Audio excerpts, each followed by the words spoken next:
5 વર્ષની અંદર 3 ગણા અને 4 ગણા 27,000નું રોકાણ છે।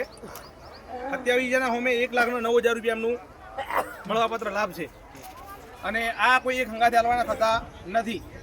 આપણે 15 દિવસે દૂધનો પગાર આવતો હોય એમાં ખાલી 100-200 રૂપિયા સાઈડમાં મૂકી દઈએ ને એ આપણા ઘરે જ રાખવાના। જ્યારે આવી કોઈ લાભ હાલવાનો થતો હોય ત્યારે જ હાલવાના હોય છે।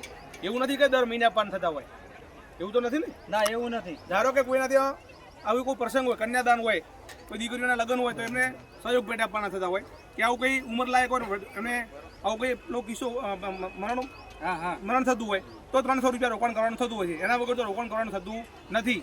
એટલે સંકટ સમયે આ જો રોકાણ કરેલું હોય તો ખૂબ ઉપયોગમાં આવતા હોય છે। આ 1 લાખ રૂપિયા અત્યારે આ લોકોને પરિવારને મળે છે એ મોટામાં મોટો સપોર્ટ થશે એમને।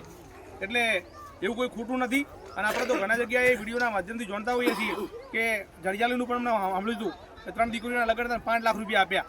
એટલે લોકલ છે મોરાલના, કોઈ દૂરે નથી, એટલે કોઈ ફ્રોડ થવાની કોઈ શક્યતા નથી।